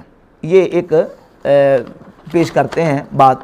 تو ابھی میں نے مقدمے میں یہ بات عرض کی تھی کہ روایت جب محدثین بیان کرتے ہیں تو بعض کا حدیث بالمعنی ہوتی ہے، حدیث پہ لفظ ہوتی ہے، اور بعض کا یہ ہوتا ہے کہ راوی روایت کو بیان کرتے وقت اپنی طرف سے کچھ الفاظ اس روایت میں ایڈ کر دیتا ہے، اضافہ کر دیتا ہے۔ ان ایڈ شدہ الفاظ کو محدثین کی اصطلاح میں کہتے ہیں ادراج کر دینا۔ کیا کرنا؟ ادراج۔ اور ان الفاظ کو مدرج کہتے ہیں کہ یہ اس حدیث میں لفظ زیادہ کر دیے گئے ہیں۔ اس واقع فدق کو جو بیان کرنے والے مرکزی راوی ہیں، ان میں ایک راوی ہیں امام زہری، محمد ابن مسلم امام زہری۔ امام زہری سے اس روایت کو ان کے 4 شاگردوں نے روایت کیا ہے، صالح نے، شعیب نے، عقیل نے اور خالد نے۔ کتنے راویوں نے؟ 4۔ ان 4 شاگردوں نے امام زہری سے واقعہ بیان کیا ہے۔ 4 میں سے صرف ایک شاگرد ہیں صالح، وہ اس روایت کو بیان کرتے وقت کالا کا لفظ صحیح مسلم میں موجود ہے، کالا کے لفظ کے ساتھ، جبکہ اس واقعے کی راویہ سیدتنا عائشہ صدیقہ رضی اللہ تعالیٰ عنہ ہے۔ اگر یہ کلمات سیدہ عائشہ صدیقہ کے ہوتے تو اس میں لفظ ہوتا قالت، مؤنث کا صیغہ ہوتا کہ حضرت عائشہ نے فرمایا، جبکہ اس میں مؤنث کا صیغہ نہیں بلکہ مذکر کا صیغہ ہے، قالا۔ راوی نے کہا، یعنی ظاہر کہ وہ راوی کون؟ صالح ہوں گے۔ راوی نے کہا کہ غضبت فاطمہ، تو حضرت فاطمہ ناراض ہو گئیں، حضرت فاطمہ ناراض ہو گئیں، اور انہوں نے پھر دوبارہ کلام نہیں کیا، اور اس کی وضاحت نہیں ہے، اجمال ہے کہ کلام کس مسئلے میں نہیں کیا۔ اب راوی نے اس میں اپنی طرف سے یہ الفاظ ایڈ کر دے، ادراج کر دیے، اور ادراج شدہ جو کلمات ہوتے ہیں وہ اصل حدیث کا متن نہیں ہوتے، بلکہ راوی کی ایک سوچ اور سمجھ اور فہم ہوتی ہے۔ بعض کا راوی مراد تک صحیح پہنچتا ہے، بعض کا جو ہوتا ہے کہ راوی سے غلطی اور خطا واقع ہو جاتی ہے۔ اگر علی سبیل تنزل یہ بات مان لی جائے کہ سیدہ کائنات رضی اللہ تعالیٰ عنہ ناراض ہوئیں، اور اس جملے کو لے کر اہل تشیع ایک رائی کو پہاڑ بنا کے پیش کرتے ہیں اور کہتے ہیں کہ دیکھیں جی بی بی فاطمہ رضی اللہ تعالیٰ عنہ ابو بکر صدیق سے ناراض ہو گئیں، اور اللہ کے نبی علیہ الصلوۃ والسلام نے فرمایا من اغضبہا فقد اغضبنی، جس نے فاطمہ کو ناراض کیا اس نے مجھے ناراض کیا۔ تو لہذا ابو بکر صدیق نے ناراض کیا اور وہ اللہ کے رسول کی ناراضگی کا سبب بنے۔ تو یہ یاد رکھے کہ عربی جو زبان ہے اس کی وسعت اپنی جگہ پہ موجود ہے۔ ایک لفظ ہے غضب یغضب، کسی سے ناراض ہونا، اور ایک ہے اغضب یغضب اغضابا، کسی کو بالقصد والالتزام ناراض کرنا، کوئی ایسا عمل اذیت نہ کرنا جس سے کسی کو زبردستی ارادے سے ناراض کیا جائے۔ تو حدیث میں یہ نہیں ہے کہ فاطمہ جس سے ناراض ہوگی اس سے حضور ناراض ہیں، بلکہ یہ ہے من اغضبہا فقد اغضبنی، جس نے فاطمہ کو بالقصد ناراض کیا اس نے مجھے ناراض کیا۔ اب غضب یغضب اور اغضب یغضب کے لفظ میں کیا ہے؟ فرق ہے، معنی میں فرق ہے۔ ناراض ہونا اور چیز ہے اور کسی کو ناراض کرنا اور چیز ہے۔ ابو بکر صدیق نے سیدہ کو ناراض نہیں کیا۔ اگر ان الفاظ کو ثابت بھی مان لیا جائے تو اس سے کم صرف اتنا ثابت ہوگا کہ سیدہ کائنات رضی اللہ تعالیٰ نے ایک تھوڑی دیر کے لیے وقتی ایک مسئلے پر ناراض ہوئیں، اور اب اس کی وضاحت بھی محدثین نے کی ہے کہ اگر ناراضگی مانتے ہیں تو اس ناراضگی کا مطلب کیا ہے۔ یہ مطلب ہرگز نہیں ہے کہ سیدہ کائنات رضی اللہ تعالیٰ نے وہ حدیث سن کے ناراض ہوگی، بلکہ حافظ ابن کثیر نے البدایہ والنہایہ میں بڑی زبردست بات کی ہے۔ وہ لکھتے ہیں کہ یہ جو ناراضگی ہے نا، وہ ناراضگی اس مسئلے میں نہیں تھی، بلکہ سیدہ کائنات رضی اللہ تعالیٰ عنہ نے دوبارہ مطالبہ کیا ابو بکر صدیق رضی اللہ تعالیٰ عنہ سے کہ جو باغ فدق ہے، ظاہر ہے کہ ہماری وراثت اگر ہمیں نہیں ملے گی تو اس باغ فدق کو حضرت علی رضی اللہ تعالیٰ عنہ کے انڈر کر دیا جائے، سرپرستی ان کو دے دی جائے اور وہ اس کی دیکھ بھال کریں گے۔ اور صدیق اکبر رضی اللہ تعالیٰ عنہ نے یہ مطالبہ بھی منظور نہیں کیا۔ منظور نہ کرنے کی وجہ یہ ہے کہ کہیں لوگوں کو وراثت کا جو نا وہ التباس نہ لازم آئے، وراثت کا شبہ نہ پڑ جائے کہ شاید یہ وراثت کے طور پر سیدہ کو دے دیا گیا ہے، کیونکہ نبی کریم علیہ الصلوۃ والسلام کی حدیث ہے کہ انبیاء کی وراثت مالی نہیں ہوتی۔ تو اس واسطے انہوں نے روک دیا، اور سیدہ رضی اللہ تعالیٰ عنہ کی ناراضگی جو ہے اگر تھی تو وہ صرف اس قدر تھی، اور وہ جو ناراضگی تھی اگر ہوئی ہے تو اس کا ازالہ بھی کر دیا گیا، اور وہ ازالہ اہل سنت اور اہل تشیع کی جو مستند کتابیں ہیں معتبر، ان میں یہ بات موجود ہے۔ یہ اہل تشیع کی مشہور کتاب ہے نہج البلاغہ کی شرح نہج البلاغہ ابن میثم کی، اور یہ ابن ابی الحدید کی شرح ہے نہج البلاغہ کی، شرح نہج البلاغہ ابن ابی الحدید کی۔ شرح نہج البلاغہ ابن میثم میں صفحہ 107 پر ابن میثم بحرانی نے بھی اس کو ذکر کیا ہے، اور میں آپ کو اہل سنت کی جو کتاب ہے امام بہقی کی دلائل النبوہ و معرفت احوال صاحب شریعہ سند صحیح کے ساتھ، امام شعبی تابعی رحمہ اللہ سے یہ سند صحیح کے ساتھ موجود ہے، جلد نمبر 7 صفحہ 221 اور روایت کا نمبر ہے 3337۔ امام شعبی فرماتے ہیں لما ماردت فاطمہ تو عطاہا ابو بکر صدیق رضی اللہ تعالیٰ عنہ، جب سیدہ کائنات بیمار ہوئیں تو ابو بکر صدیق رضی اللہ تعالیٰ عنہ ان کے پاس آئے، فاستأذن علیہا، ان سے اجازت طلب کی کہ میں آپ سے ملنا چاہتا ہوں، اجازت دیں۔ فقال علی، تو حضرت علی نے فرمایا یا فاطمہ تو ھذا ابو بکر یستأذن علیک، اے فاطمہ یہ ابو بکر آپ کے دروازے پہ ہیں اور اندر آنے کی اجازت طلب کرتے ہیں۔ تو سیدہ نے فرمایا اتحب ان آذن، آپ پسند کرتے ہیں کہ میں ان کو اجازت دے دوں اور وہ اندر آ جائیں؟ قال نعم، انہوں نے کہا ہاں اجازت دے دیں۔ تو فاذنت لہ، تو سیدہ نے اجازت دی، فدخل علیہا، پھر سیدہ کے پاس ابو بکر صدیق آئے اور ان کو راضی کیا اور کہا واللہ ما ترکت الدار والمال والاہل والعشیرۃ الا ابتغاء مرضات اللہ ومرضات رسولہ ومرضاتکم اہل البیت، اللہ کی قسم میں نے اپنا گھر، اپنا مال، اپنے اہل خانہ، اپنا خاندان چھوڑا ہے تو صرف اللہ کی رضا کے لیے اور اللہ کے رسول کی رضا کے لیے، اور اے اہل بیت تمہاری رضا کے لیے۔ ثم ترداہا، پھر ابو بکر صدیق نے سیدہ کو راضی کیا، حتی رضیت، حتیٰ کہ سیدہ کائنات رضی اللہ تعالیٰ عنہ ابو بکر صدیق سے راضی ہو گئیں۔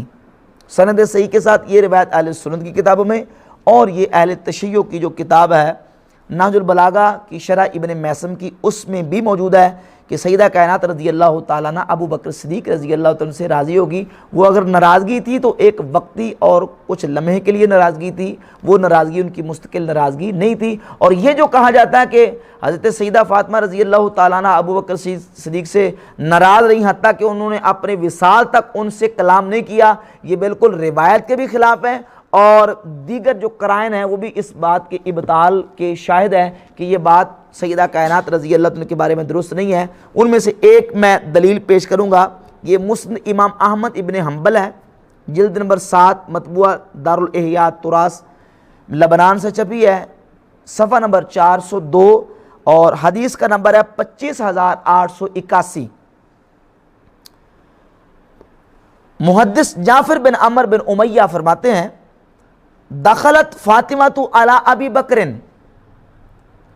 سیدہ کائنات ابو بکر صدیق کے پاس آئیں، فقالت، اور آ کے ابو بکر صدیق سے کہا اخبرنی رسول اللہ صلی اللہ علیہ وسلم، ابو بکر صدیق کو آ کے سیدہ نے کہا کہ مجھے اللہ کے رسول علیہ الصلوۃ والسلام نے اس بات کی خبر دی ہے کہ انی اول اہلہ لحوقا بہ، کہ حضور کے خاندان میں سے، سرکار دو عالم علیہ الصلوۃ والسلام کے اہل میں سے میں سب سے پہلے نبی کریم علیہ الصلوۃ والسلام کے ساتھ ملوں گی۔ کس نے کہا؟ سیدہ فاطمہ نے ابو بکر صدیق رضی اللہ تعالیٰ عنہ سے مل کے ابو بکر صدیق کے سامنے سرکار دو عالم علیہ الصلوۃ والسلام کا فرمان پیش کیا۔ یہ صحیح سند کے ساتھ یہ فرمان موجود ہے، جس سے یہ بالکل بات واضح ہوتی ہے کہ یہ کہنا کہ سیدہ کائنات رضی اللہ تعالیٰ عنہ ابو بکر صدیق کے ساتھ وصال تک انہوں نے کلام نہیں کیا، یہ بات بالکل درست نہیں ہے۔ سند صحیح کے ساتھ جو روایت ہے اس سے یہ بات مسترد ہوتی ہے۔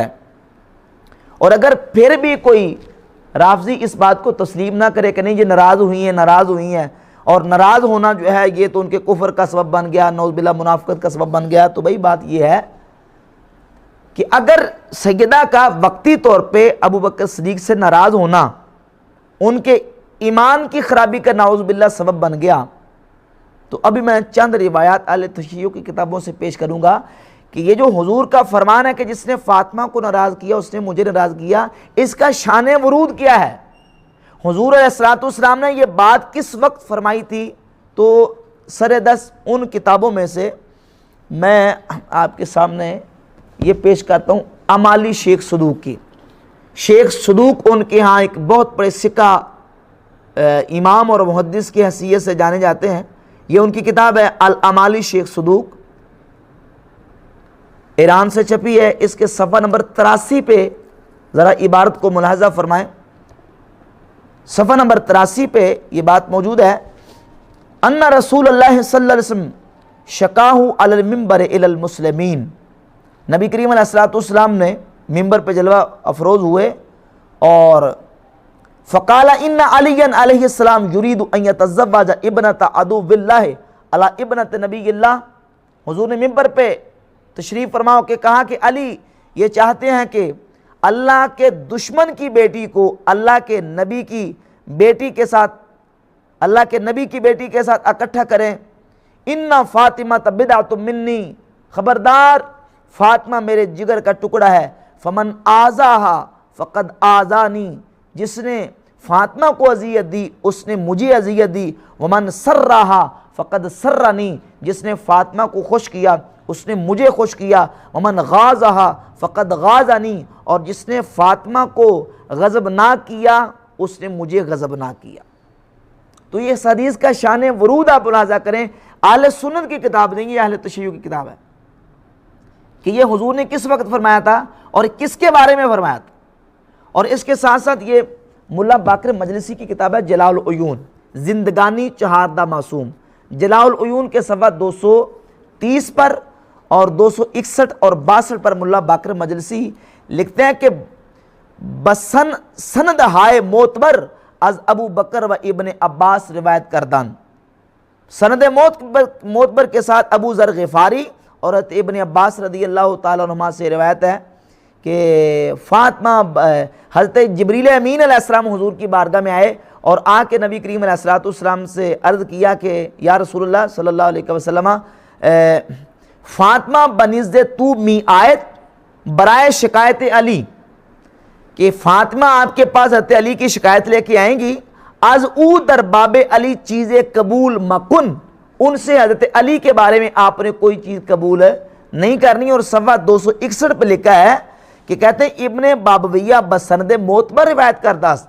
ابن بابویہ سند معتبر سے روایت کرتا ہے کہ یکی از اشکیا بنزد حضرت فاطمہ زہرا رضی اللہ علیہ السلام آمد و گفت، ایک شکی حضرت فاطمہ کے پاس آیا اور اس نے کہا کہ علی بن ابی طالب دختر ابو جہل را خواستگاری می نمود، کہ حضرت علی نے ابو جہل کی بیٹی کو نکاح کا پیغام بھیجا ہے. حضرت ملعون را سوگند داد، تو سیدہ نے اس ملعون کو قسم دی کہ تم قسم کھا کے یہ کہتے ہو کہ حضرت علی نے نکاح کا پیغام بھیجا ہے. ملعون 6 مرتبہ سوگند یاد کرد، اس نے 3 مرتبہ قسم کھائی کہ ہاں میں قسم کھا کے کہتا ہوں کہ حضرت علی نے ابو جہل کی بیٹی کو نکاح کا پیغام بھیجا ہے. کہ آنچے می گوئم حق کس، اس نے 3 مرتبہ قسم کھا کے کہا کہ جو کچھ میں کہوں گا میں حق کہوں گا، اور یہ بات بیان کر دی. پس غم فاطمہ شدید شد، اس بات کو سن کے سیدہ کائنات کا غم شدید ہو گیا. و در تفکر ماند تا شب شد، اسی غم میں تھی کہ رات ہو گئی. چون شب در آمد امام حسن را بردوش راست، جب رات ہوئی تو امام حسن کو اپنے دائیں کندھے پہ و امام حسین را بردوش چپ گرفت، اور امام حسین کو بائیں کندھے پہ بٹھا لیا. و دست ام کلثوم را بدست راست خود گرفت، اور ام کلثوم کا ہاتھ اپنے دائیں ہاتھ میں پکڑ لیا. بحجرہ پدر خود رفت، اور سیدہ رضی اللہ تعالیٰ عنہ ناراض ہو کے اپنے والد گرامی کے حجرے کی طرف چلی گئیں. یہ سنیوں کی کتابوں میں نہیں ہے، یہ ملا باقر مجلسی نے جلاء العیون میں لکھا ہے. اور اس کے اگلے صفحے میں کیا لکھا ہے؟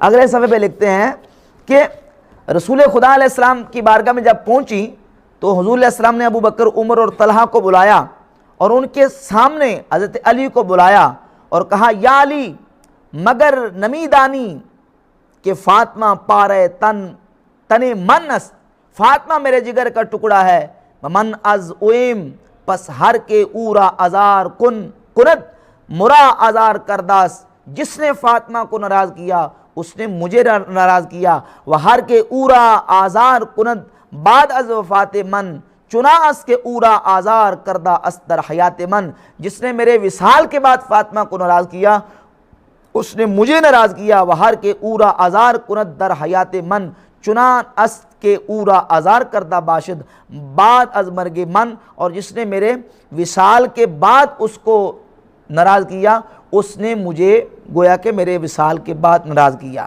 تو اس روایت کا شان نزول اور شان ورود خود اہل تشیع کی کتابوں میں موجود ہے کہ سیدہ کائنات رضی اللہ تعالیٰ شیعہ کی کتابوں میں کہ وقتی طور پر امیر المومنین مولا علی رضی اللہ تعالیٰ کے ساتھ ان کی یہ ایک رنجش ہوئی، لیکن وہ وقتی رنجش تھی، اس کے بعد سیدہ کائنات رضی اللہ تعالیٰ کی حضرت امیر المومنین مولا علی سے وہ پھر اس کے بعد صلح ہو گئی اور وہ ناراضگی ختم ہو گئی جو ایک وقتی ناراضگی تھی۔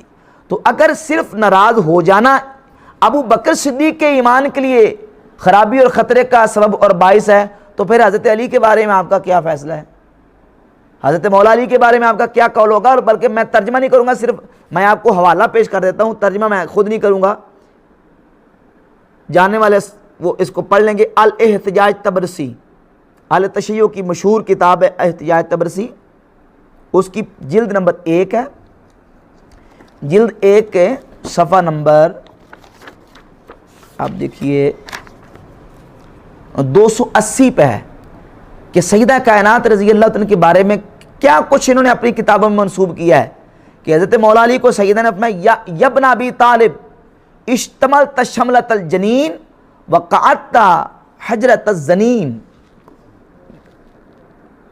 نعوذ باللہ، یعنی سیدہ کائنات مولا علی سے نعوذ باللہ اتنی ناراض ہوئی کہ یہ کلمات تک حضرت مولا علی کو کہہ دیا۔ میں ترجمہ نہیں کروں گا۔ تو بھائی بات یہ ہے کہ ناراضگی ہونا یہ کوئی ایمان کی منافی نہیں ہے۔ اس کی ایک میں صرف آخر میں مثال پیش کروں گا کہ قرآن مجید میں آپ اٹھا کے دیکھیں حضرت سیدنا موسیٰ علیہ السلام اور حضرت ہارون علیہ السلام کا واقعہ۔ جب سیدنا موسیٰ علیہ السلام کوہ طور سے تشریف لے کے واپس تو دیکھا قوم بنی اسرائیل بچڑے کی پوجا کر رہی ہے، تو حضرت موسیٰ علیہ السلام نے حالت غضب میں اپنے بھائی حضرت ہارون علیہ السلام کی داڑھی اور سر کے بالوں کو پکڑ لیا۔ حالت غضب میں آپ کی داڑھی اور سر کے بالوں کو پکڑ لیا اور حضرت ہارون علیہ السلام نے کہا، قرآن نے اس کو حکایتاً بیان کیا، یبن امی، اے میری ماں کے بیٹے، لا تاخذ بلحیتی ولا براسی، اے میری ماں کے بیٹے میری داڑھی اور سر کے بالوں کو مت پکڑ، یعنی میرا کوئی قصور نہیں ہے، قوم بنی اسرائیل اپنی گمراہیوں کی وجہ سے وہ گمراہ ہوئی ہے، میرا اس میں قصور ہے۔ تو حالت غضب میں اگر یہ کام ہوا ہے تو اب کسی نبی پر تنقید کرنا کسی مومن کے لیے روا نہیں ہے۔ اگر تنقید ہی کرنی ہے تو پھر معاذ اللہ یہاں وہ کیا کہیں گے۔ تو بحمد تعالیٰ اہل سنت کی معتبر کتابوں سے میں نے اس مسئلے کو اللہ کے فضل و کرم سے دلائل کے ساتھ بالکل واضح کر دیا ہے، اور آخر میں حضرت مولا کائنات علی مرتضیٰ شیر خدا رضی اللہ تعالیٰ کا جو فرمان اقدس ہے، یہ ابن ابی الحدیث شیعہ نے نہج البلاغہ میں اس کو ذکر کیا ہے کہ حضرت علی رضی اللہ تعالیٰ سے آپ کی خلافت کے دور میں لوگوں نے مطالبہ کیا اور کہا کہ آپ باغ فتح کو اہل بیت کو واپس لوٹا دیں۔ یہ ابن ابی الحدیث کی شرح کی جلد نمبر 16 ہے، صفحہ 252 ہے۔ تو کلما فی رد فدق، مولا علی سے فدق کے لٹانے پر بات کی گئی تو آپ نے اپنا انی لاستحی من اللہ ان ارد شیئا مانا منہ ابو بکر و امدہ عمر، اللہ کی قسم مجھے حیا آتی ہے اللہ سے کہ میں ابو بکر و عمر کی مخالفت میں کوئی کام کروں، یعنی ابو بکر نے اس کو روک دیا اور میں اس کو واپس لٹا دوں، مجھے اللہ سے کیا آتی ہے؟ حیا آتی۔ اور جس چیز پر عمر چلے ہیں ان کی مخالفت کرتے مجھے اللہ سے حیا آتی ہے۔ امام بہقی نے کتاب الاعتقاد میں اور ابن ابی الحدیث نے یہ شرح نہج البلاغہ میں حضرت امام زید کا قول پیش کیا ہے۔ امام زید بن زین العابدین ابن امام حسین کے پوتے اور امام زین العابدین کے بیٹے امام زید بن علی فرماتے ہیں کہ ایم اللہ لو رجع الامر الیہ، اللہ کی قسم اگر حکومت مجھے مل جاتی لقضیت فیہا بقضاء ابی بکر، تو میں بھی وہی باغ فدق کے بارے میں فیصلہ کرتا جو فیصلہ ابو بکر صدیق نے فرمایا۔ اور امام باقر رضی اللہ عنہ کا فرمان بھی ابن ابن حدیث شیعہ نے اسی نہج البلاغہ کی شرح کے جلد 16 صفحہ 220 پہ ذکر کیا ہے کہ ارأیت ابا بکر و عمر، آپ ابو بکر اور عمر کے بارے میں کیا کہتے ہیں؟ حل ظلمکم من حقکم شیئا، کیا ابو بکر و عمر نے تمہارے حق پر کوئی ظلم کیا ہے؟ تو حضرت امام محمد باقر رضی اللہ تعالیٰ عنہ نے ارشاد میں لا والذی انزل القرآن علی عبدہ لیکون للعالمین نذیرا، اس ذات کی قسم جس نے اپنے بندہ خاص پر قرآن نازل کیا تاکہ تمام جہانوں کے لیے وہ نذیر بن کے اعلان کر دیں، ما ظلمنا من حقنا مثقال حبۃ من خردل، اللہ کی قسم ہے ابو بکر و عمر نے ہمارے حق پر رائی کے دانے کے برابر بھی ظلم نہیں کیا۔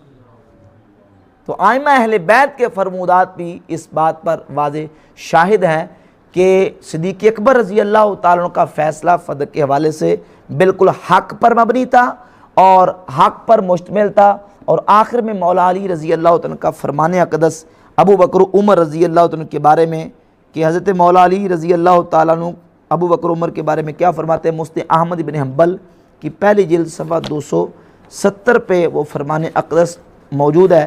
مولا کائنات فرماتے ہیں صفحہ 207 پہ، بس آخری روایت ہے، صفحہ 207 ہے اور روایت کا نمبر ہے 1058۔